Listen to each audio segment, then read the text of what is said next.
सर्वसामान्यांच्या हक्काचा आवाज जागर जनस्थान।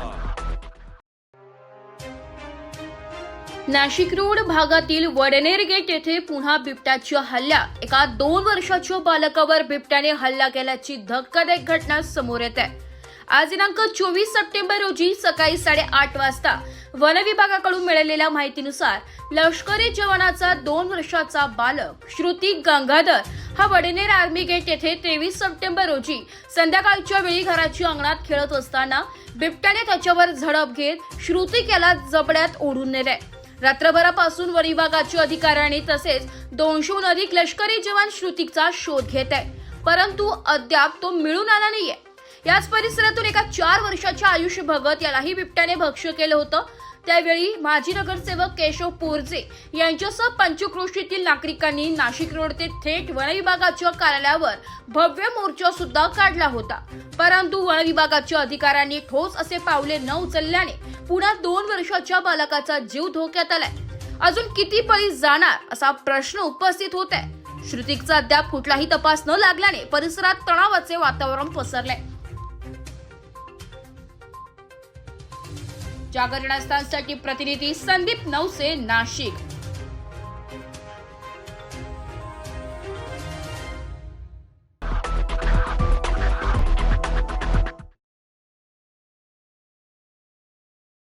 सर्वसामान्यांच्या हक्काचा आवाज जागर जनस्थान। धारधार कोयता घेऊन भर रस्त्यात येणाऱ्या जाणाऱ्या नागरिकांची लूट करणाऱ्याला एकाला देवळाली कॅम्प पोलिसांनी ताब्यात घेतले। आज दिनांक 24 सप्टेंबर रोजी सकाळी 9 वाजता पोलिसांकडून मिळालेल्या माहितीनुसार योगेश सुनील जाधव, ऋषिकेश दिनेश लोखंडे व यश विकास मोरे हे तिघे मध्यधुंद अवस्थेत देवळाली कॅम्प भागातील सिलेक्शन कॉर्नर येथे वाहन चालकांना रस्त्यात अडवून शिवीगाळ करून धारधार कोयत्याचा धाक दाखवून लुटत होते। सदरचा व्हिडिओ सुद्धा सोशल मीडियावर प्रचंड व्हायरल होते। संतोष राजेंद्र जाधव यांच्या फिर्यादीनुसार देवळाली कॅम्प पोलीस ठाण्यात रात्री उशिरा तिघांविरुद्ध गुन्हा दाखल करण्यात आलाय। संतोष जाधव हे सिलेक्शन कॉर्नर येथून जात असताना तिघांनी त्यांना कोयता दाखवून त्यांच्या खिशातील 3600 रुपयांची रोकड जबरदस्तीने काढून घेतली होती। यातील योगेश सुनील जाधव याला देवळाली कॅम्प पोलिसांनी रातोरात ताब्यात घेतले। जीवे ठार मारण्याचा प्रयत्न करणे, जबरी लूट करणे, हत्यारबंदी कायद्याअंतर्गत कारवाई करण्यात आली आहे। वरिष्ठ पोलीस निरीक्षक श्रीनिवास देशमुख यांच्या मार्गदर्शनाखाली पोलीस उपनिरीक्षक देवरे या प्रकरणी पुढील तपास करीत आहेत।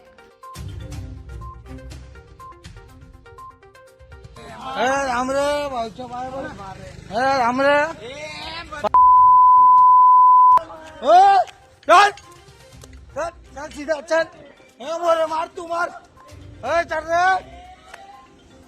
चल तू।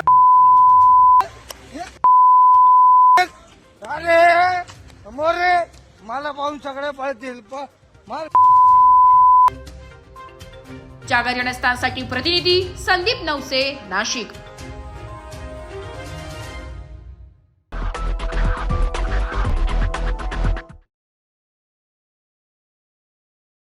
नाशिक मनपा हद्दीतील करदात्यांना सूचित करण्यात येते की 2025-26 या वित्तीय वर्षांचे मालमत्ता कराचे देयके मनपाच्या संकेतस्थळावर उपलब्ध करून देण्यात आलेली आहेत। त्यानुसार मालमत्ता कराची थकबाकीसह चालू मागणी रक्कम एक रकमी भरणा केल्यास शास्ती व इतर फी मध्ये सवलत देण्यात येणार आहे। 1 सप्टेंबर ते 31 ऑक्टोबर 2025 पर्यंत चालू वित्तीय वर्षाचा मालमत्ता कर एक रकमी भरल्यास 95% सूट, तर 1 नोव्हेंबर ते 30 नोव्हेंबर 2025 पर्यंत भरल्यास 85% सूट मिळेल। नाशिक महानगरपालिकेच्या कर आकारणी विभागाद्वारे जनहितार्थ प्रसारित।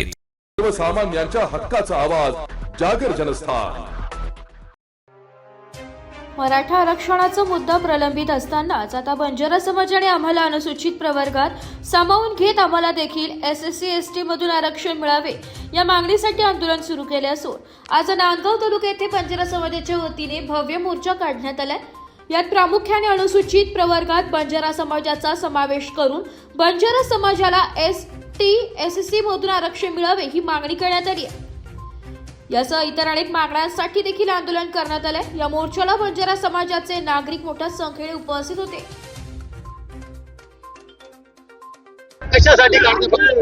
अनुसूचित जाती प्रवर्गामध्ये बंजारा समाजाला समाविष्ट करण्यात यावे यासाठी हा आमचा प्रमुख मोर्चा आहे।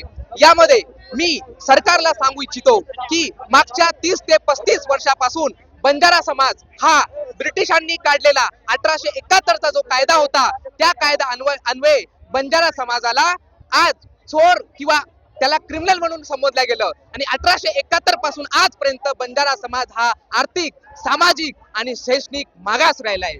आज माझी सरकारला हीच विनंती आहे की सरकारने जो लोकूर समिती आहे की लोकूर समिती म्हणते की बंजारा समाज हा 100% आदिवासी आहे।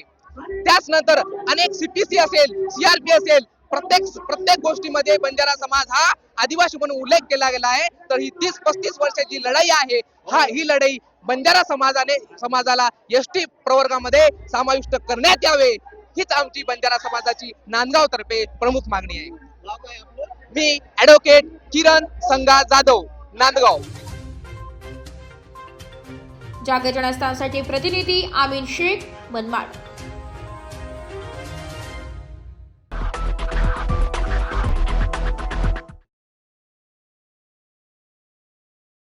सर्वसामान्यांच्या हक्काचा आवाज, जागर जनस्थान।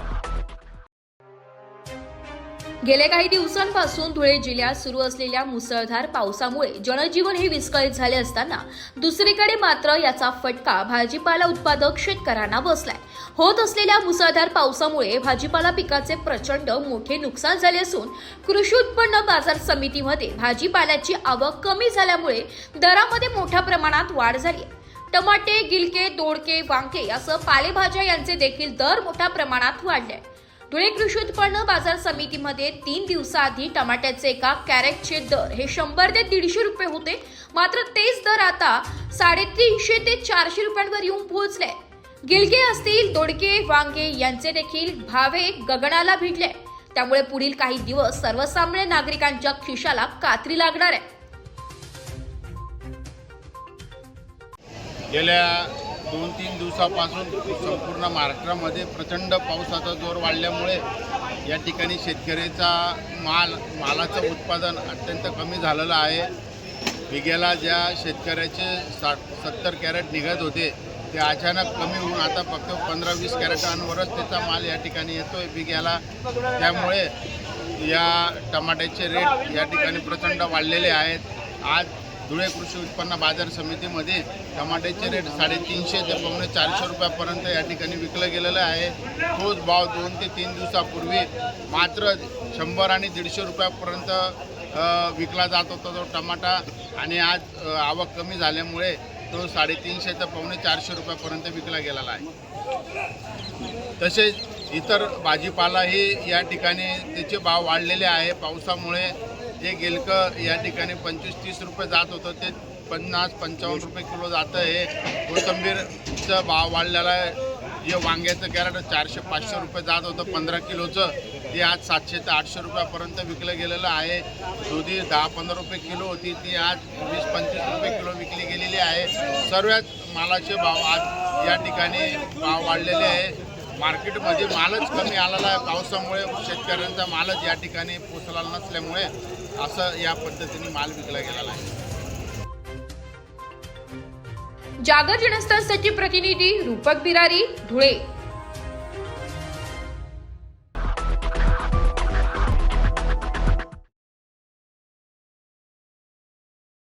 नाशिक मनपा हद्दीतील करदात्यांना सूचित करण्यात येते की 2025-26 या वित्तीय वर्षांचे मालमत्ता कराचे देयके मनपाच्या संकेतस्थळावर उपलब्ध करून देण्यात आलेली आहेत। त्यानुसार मालमत्ता कराची थकबाकीसह चालू मागणी रक्कम एक रकमी भरणा केल्यास शास्ती व इतर फी मध्ये सवलत देण्यात येणार आहे। 1 सप्टेंबर ते 31 ऑक्टोबर 2025 पर्यंत चालू वित्तीय वर्षाचा मालमत्ता कर एक रकमी भरल्यास 95% सूट, तर 1 नोव्हेंबर ते 30 नोव्हेंबर 2025 पर्यंत भरल्यास 85% सूट मिळेल। नाशिक महानगरपालिकेच्या कर आकारणी विभागाद्वारे जनहितार्थ प्रसारित।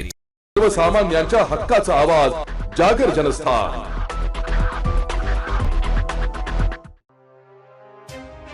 धुळे शहरातील हिरे वैद्यकीय महाविद्यालयाचे जिल्हा रुग्णालय हे मृत्यूचा सापळा बनले असून गेल्या 2 महिन्यात या ठिकाणी शेकडो रुग्ण दगावल्याचा आरोप शिवसेना उद्धव बाळासाहेब ठाकरे पक्षाने केलाय। या पार्श्वभूमीवर आज शिवसेना ठाकरे पक्षाच्या वतीने जिल्हा रुग्णालयाच्या विविध विभागांची भेट देऊन पाहणी केली असता या ठिकाणी डॉक्टर वेळेवर उपलब्ध नसल्याचे निदर्शनास आले। या ठिकाणी रुग्णांसाठी वापरण्यात येणाऱ्या वस्तू देखील या अत्यंत निकृष्ट दर्जाच्या असल्याचा आरोप शिवसेना उद्धव बाळासाहेब ठाकरे पक्षाने केला असून वरिष्ठ डॉक्टरांनी ठरवले तरच रुग्ण वाचू शकतो अशा ठिकाणाची परिस्थिती असल्याची प्रतिक्रिया शिवसेना पदाधिकाऱ्यांनी व्यक्त केली आहे. हिरे वैद्यकीय महाविद्यालयाचं सर्वोपचार रुग्णालय हे मृत्यूचा सापळा या ठिकाणी बनलेला आहे. गेल्या 2 महिन्यापासून या ठिकाणी हिरे वैद्यकीय महाविद्यालयामध्ये सर्व डिपार्टमेंट जे आज या ठिकाणी कार्यरत आहेत त्या ठिकाणी दुर्लक्षामुळे अक्षरशः शेकडो रुग्ण या ठिकाणी मृत पावलेले आहेत. याच्या संदर्भामध्ये आज आम्ही हिरे वैद्यकीय महाविद्यालयाचे अधिष्ठाता डॉक्टर भांबरे यांची या ठिकाणी भेट घेतली आणि त्यांच्या लक्षामध्ये आणून दिलेलं आहे की कशा प्रकारे या ठिकाणी रुग्णांकडे दुर्लक्ष केलं जातं. त्याच्या अगोदर आम्ही अपघात विभागामध्ये गेलो, जनरल OPDमध्ये त्या ठिकाणी गेलो, तसेच सर्जरी विभागामध्ये गेलो. आज ड्युटी असलेले डॉक्टर त्या ठिकाणी आढळून आले नाहीत. तसंच अतिदक्षता विभागामध्ये म्हणजे जनरल OPDमधनं जो पेशंट आपण अतिदक्षता विभागामध्ये त्या ठिकाणी ट्रान्सफर करतो त्यावेळेला अतिदक्षता विभागामध्ये तो पेशंट व्हेंटिलेशनवरती घेतल्यानंतर व्हेंटिलेशन सिस्टीम त्या ठिकाणी योग्य प्रकारे कार्यरत केली जात नाही. व्हेंटिलेशन सिस्टीमचं कॅलिब्रेशन करणं म्हणजे त्याचं निर्जंतुकीकरण करणं त्या ठिकाणी आवश्यक असताना निर्जंतुकीकरण न केल्यामुळे त्या ठिकाणी अनेक रुग्ण त्या ठिकाणी दगावलेले आहेत. अनेक विभागांच्या आतमध्ये वॉर्डांमध्ये त्या ठिकाणी संबंधित डॉक्टर त्या ठिकाणी प्रेझेंट नसतात. ते नसल्यामुळे ज्युनियर डॉक्टर आणि सिनियर डॉक्टरवरती या हॉस्पिटलचा संपूर्ण कारभार सुरू आहे.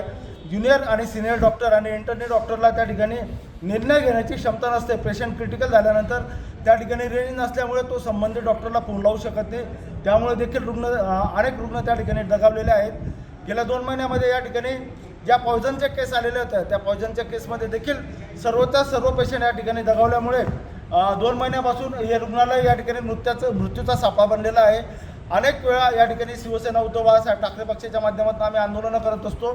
या ठिकाणी येणारे गोरगरीब रुग्ण या ठिकाणी त्यांना चांगल्या प्रकारची रुग्णसेवा मिळावी हा प्रयत्न या ठिकाणी आमचा असताना या ठिकाणी जे डॉक्टर्स आहेत ज्यांच्या ड्युट्या दररोज या ठिकाणी नेमून दिल्या जातात ते डॉक्टर ना त्या ठिकाणी OPDला उपस्थित असतात ना त्यांच्या वार्डामध्ये उपस्थित असतात. रात्रीच्या वेळेला हे संपूर्ण रुग्णालय हे फक्त शिकाऊ डॉक्टरांवरती सुरू आहे. तसेच या ठिकाणी ज्या सिस्टर्स आहेत त्यांच्यावरती सुरू असल्यामुळे त्यांना देखील निर्णय घेणं अवघड होऊन बसतं पेशंट क्रिटिकल झाल्यानंतर.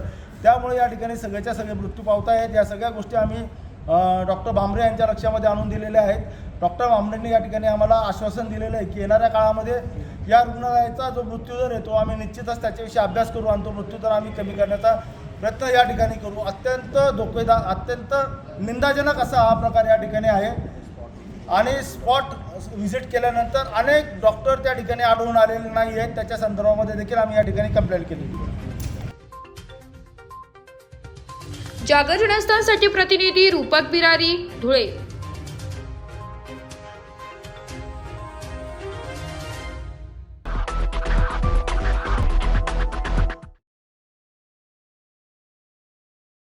सर्वसामान्यांच्या हक्काचा आवाज जागर जनस्थान.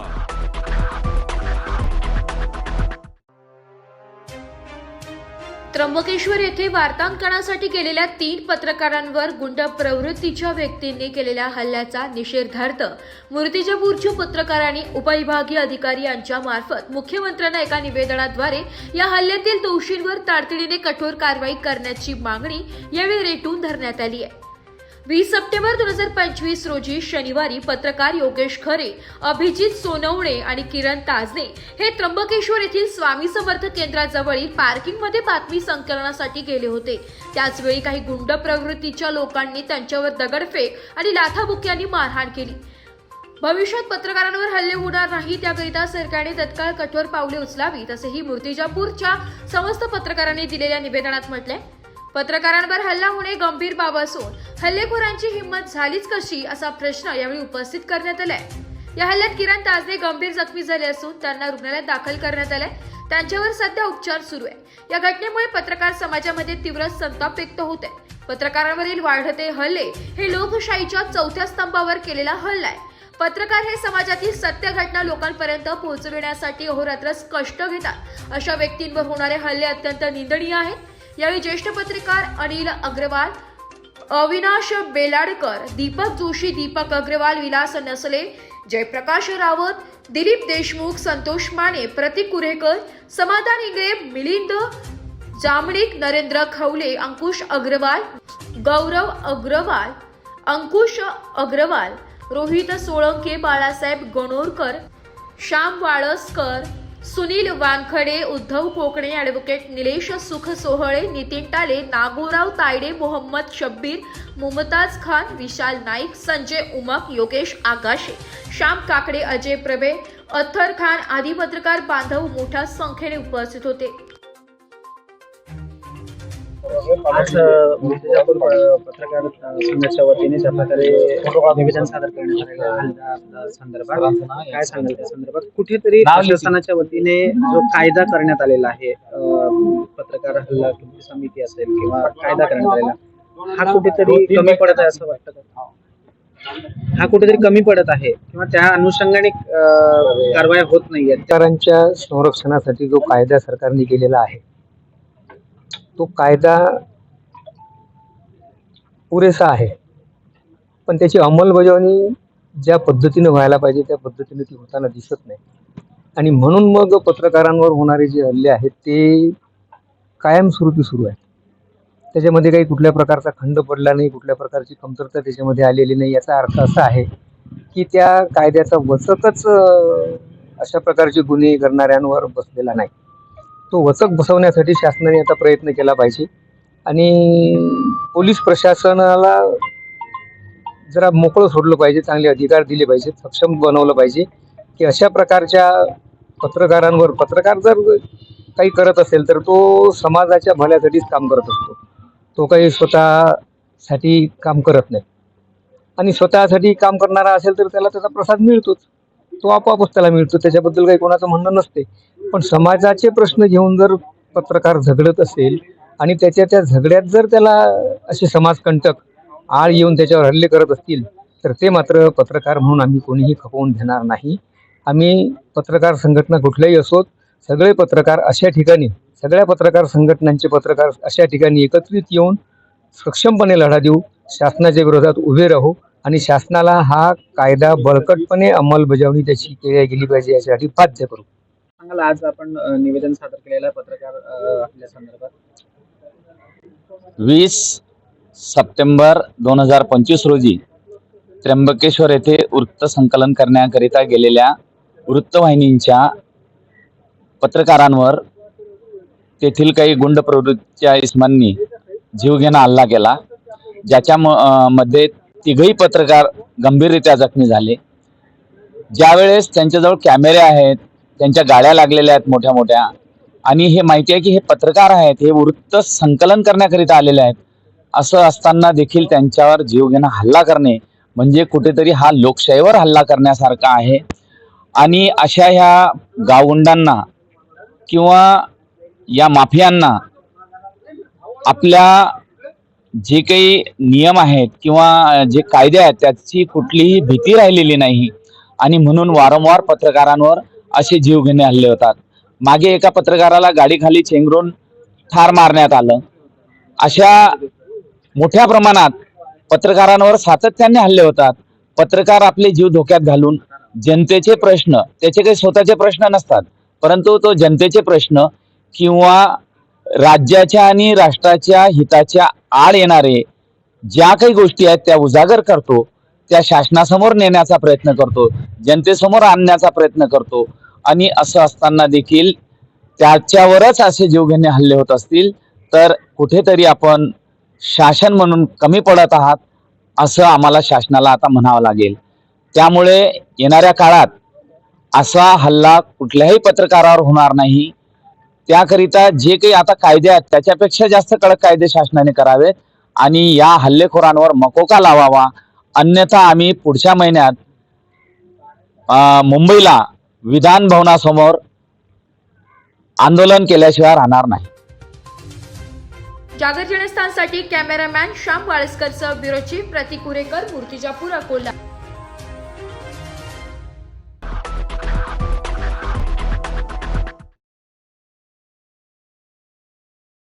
नाशिक मनपा हद्दीतील करदात्यांना सूचित करण्यात येते की 2025-26 या वित्तीय वर्षांचे मालमत्ता कराचे देयके मनपाच्या संकेतस्थळावर उपलब्ध करून देण्यात आलेली आहेत. त्यानुसार मालमत्ता कराची थकबाकीसह चालू मागणी रक्कम एक रकमी भरणा केल्यास शास्ती व इतर फी मध्ये सवलत देण्यात येणार आहे. 1 सप्टेंबर ते 31 ऑक्टोबर 2025 पर्यंत चालू वित्तीय वर्षाचा मालमत्ता कर एक रकमी भरल्यास 95% सूट, तर 1 नोव्हेंबर ते 30 नोव्हेंबर 2025 पर्यंत भरल्यास 85% सूट मिळेल. नाशिक महानगरपालिकेच्या कर आकारणी विभागाद्वारे जनहितार्थ प्रसारित. सर्वसामान्यांच्या हक्काचा आवाज जागर जनस्थान.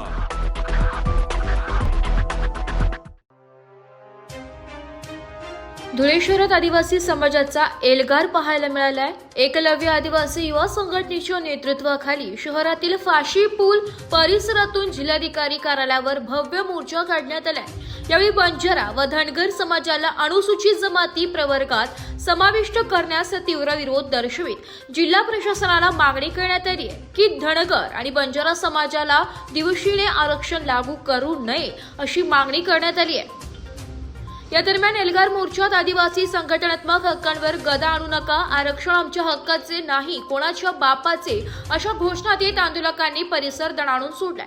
भारतीय संविधानाच्या अनुच्छेद 342 नुसार एसटी यादीत बदल करण्याचा अधिकार केवळ संसदेला आहे आणि सर्वोच्च न्यायालयाच्या निर्णयांचा दाखला देत नाही ही मागणी घटना बाह्य ठरवली आहे. बंजारा व धनगर समाज आधीच इतर प्रवर्गातून आरक्षणाचा लाभ घेत असून त्यांना एसटी प्रवर्गात आणल्यास मूळ आदिवासी जमातींवर अन्याय होईल. त्यामुळे शासनाने हा अन्यायकारक निर्णय घेऊ नये अशी आक्रमक मागणी या मोर्चाद्वारे करण्यात आली आहे. बचाव समितीच्या वतीने जिल्हा प्रशासनाद्वारे महाराष्ट्र सरकार केंद्र सरकारला आमच्या न्याय हक्काला वाचा फोडण्यासाठी आम्ही निवेदन देत आहोत. आमची प्रमुख मागणी आहे आदिवासींना दिलेले आरक्षण 47 जातीच्या वितरित इतर जातींना समाविष्ट करू नये. आम्ही या भारत देशाचे मूळ मालक आहोत, मूळ रहिवासी आहोत. हा भारत देश आमचा देश आहे.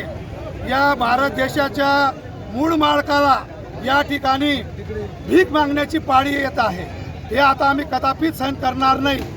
आज भारत देशाला स्वतंत्र मिळून 75 वर्ष झाली. आम्हाला जे करारावर सह्या केलेल्या होत्या दलित आदिवासींचं आरक्षण व आमच्या ज्या सवलती आम्हाला मिळायला पाहिजे होत्या या 99 वर्षाच्या करारामध्ये केंद्र सरकार राज्य सरकार अपयश आलेलं आहे. हे भारत देश आम्ही यांना करारावर चालवायला दिलेला होता. तो भारत देश आता परत वापस घेण्याची आता ताकद आमच्यामध्ये आलेली आहे. जर तुम्ही आम्हाला जर असा टिवण्याचा प्रयत्न केला तर हे जे गणतंत्र आहे हे आम्ही रद्द केल्याशिवाय राहणार नाही. आदिवासी मूळ मालक आहेत. हा आदिवासींना त्यांचा देश त्यांना परत द्या ही आमची प्रमुख मागणी राहील. जागर जनस्थानसाठी प्रतिनिधी रूपक बिरारी, धुळे.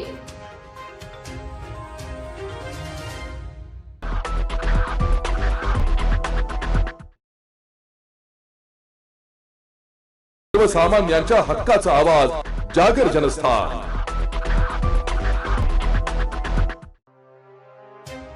साक्री तालुक्यातील दिघावे ते मलांजन या मुख्य रस्त्यावर दररोज शाळकरी मुलांना व पालकांना जीव मुठी धरून प्रवास करावा लागतोय.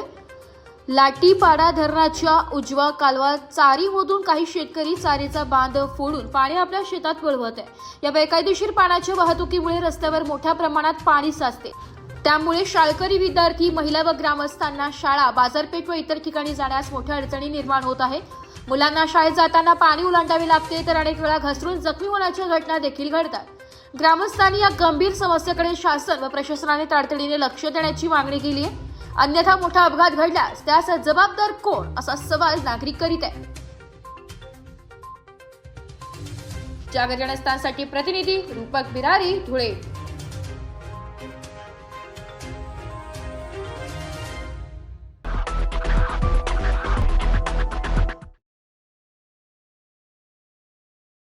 सर्वसामान्यांच्या हक्काचा आवाज जागर जनस्थान. गेल्या काही दिवसांपासून धुळे शहरासह धुळे जिल्ह्यामध्ये होत असलेल्या मुसळधार पावसामुळे जिल्ह्यातील सर्वच पाण्याची प्रकल्प हे ओसंडून वाहत आहे. त्यामुळेच पांझरा नदी पात्राच्या पाणलोट क्षेत्रात सुरू असलेल्या मुसळधार पावसामुळे पांझरा, मालनगाव, जामखेडी हे पाण्याचे प्रकल्प पूर्ण क्षमतेने भरले असल्यामुळे या प्रकल्पामधून पाण्याचा विसर्ग हा अक्कलपाडा धरणाकडे करण्यात आला असून अक्कलपाडा धरणे देखील पूर्ण क्षमतेने भरले. त्यामुळेच काल सायंकाळच्या सुमारास बाजूला नदीपात्रामध्ये 11,000 किचन पाण्याचा विसर्ग करण्यात आला असून नागरिकांनी सतर्क राहावे असे आवाहन जिल्हा प्रशासनाच्या वतीने करण्यात आले. जागर जनस्थानसाठी प्रतिनिधी रूपक विरारी, धुळे.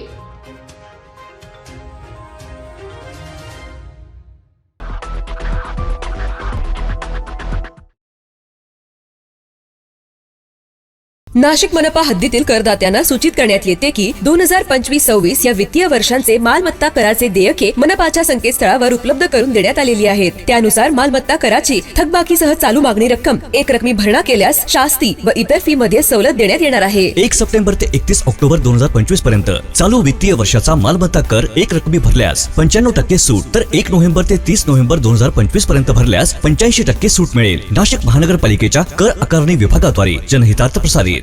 सर्वसामान्यांच्या हक्काचा आवाज, जागर जनस्थान. मनमाड शहरातून जाणारा इंदोर पुणे हा महामार्ग आता मृत्यूचा सापळा झाला असून शहरातून जाणारा हा महामार्ग आता गावाबाहेरून न्यावा अशी मागणी जनतेकडून केली जाते. मालेगाव ते कोपरगाव पर्यंत सर्व रस्त्यावर खड्ड्यांचे साम्राज्य झाले असून मालेगाव चौफुली ते अयोध्या नगर पर्यंत अनेक ठिकाणी अपघातस्थळ निर्माण झाले असून त्यात रेल्वे ओव्हरब्रिज हा सर्वात घातक स्पॉट ठरत आहे. या ठिकाणी रोज किमान 2 ते 3 छोटे मोठे अपघात घडत असतात. याबाबत अनेकांनी निवेदने देऊन देखील सार्वजनिक बांधकाम विभाग व टोल कंपनी कोणीही लक्ष द्यायला तयार नाहीये. त्यात शहरातील सर्वच राजकीय पक्ष झोपले आहेत का? अजून किती बळी गेल्यावर रस्ता बनवणार असा सवालही सर्वसामान्य जनता विचारित आहे. या रेल्वे ओव्हरब्रिजवर मोठ्या प्रमाणावर खड्डे पडले आहेत. याकडे कोणीही लक्ष देत नाही. याशिवाय टोल कंपनीची टोल धाड देखील सुरूच आहे. सार्वजनिक बांधकाम विभागाकडे याकडे लक्ष द्यावे अशी मागणी करण्यात येते. जागर जनस्थानसाठी प्रतिनिधी आमिन शेख, मनमाड.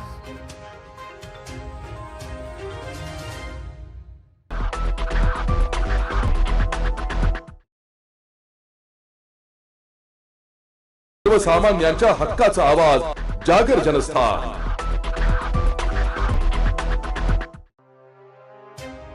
एकीकडे स्वच्छता सेवा पंधरवाडा सुरू तर दुसरीकडे प्रशासकीय कार्यालयासमोर पसरलं घाणीचं साम्राज्य. महात्मा गांधी यांची जयंती आणि देशाचे पंतप्रधान नरेंद्र मोदी यांचा 75वा जन्मदिवस यांचे औचित्य साधून 17 सप्टेंबर ते 2 ऑक्टोबर दरम्यान स्वच्छता सेवा पंधरवाडा राबविण्यात येत आहे. या निमित्त नेते मंडळी, अधिकारी यांनी फोटो सेशन करून या पंधरवाडाचा मोठा गाजावाजा करीत स्वच्छता मोहिमेला सुरुवात केली आहे. हाती झाडू घेऊन मान्यवरांच्या फोटोसह माध्यमांमध्ये बातम्या प्रसारित झाल्या. जनतेलाही यातून स्वच्छतेचा चांगला संदेश देऊन या प्रेरणादायी कार्यात सहभागी होण्याचं आवाहन करण्यात आलंय. एकीकडे हा स्वच्छतेचा स्तुत्य असा उपक्रम सुरू आहे, मात्र दुसरीकडे स्वच्छतेच्या बाबतीत अत्यंत विदारक चित्र दिसत आहे. धुळे शहरातील अनेक भागांमध्ये कचऱ्याचा साम्राज्य पाहायला मिळत आहे. त्यात काही ठिकाणी तर रस्त्यांवर ओला कचरा टाकण्यात येत असून यामुळे प्रचंड दुर्गंधी पसरत आहे. तसेच नागरिकांच्या आरोग्याला मोठा धोका निर्माण होत आहे. धुळे शहरातील जुने जिल्हाधिकारी कार्यालयासमोरून अग्रवाल भवनकडे जाणाऱ्या रस्त्याच्या दोन्ही बाजूंना अत्यंत घाणीचे आणि दुर्गंधीचे वातावरण आहे. रस्त्याच्या दोन्ही बाजूला एवढेच नव्हे तर थेट रस्त्यावर देखील कचऱ्याचे साम्राज्य पसरले. या परिसरात कोणीही येऊन कचरा टाकून जातात. येथे कचरा कुंडीच्या व्यवस्था नसल्याने ही समस्या आणखीच बिकट बनली आहे. एकीकडे स्वच्छता पंधरवाडा उपक्रम सुरू आहे तर दुसरीकडे प्रशासकीय कार्यालयासमोरच अशा प्रकारची घाणेरडी परिस्थिती पाहायला मिळत असल्याने धुळेकरांसह या रस्त्यावरून वापरणाऱ्या नागरिकांमधून तीव्र नाराजी व्यक्त केली जात आहे.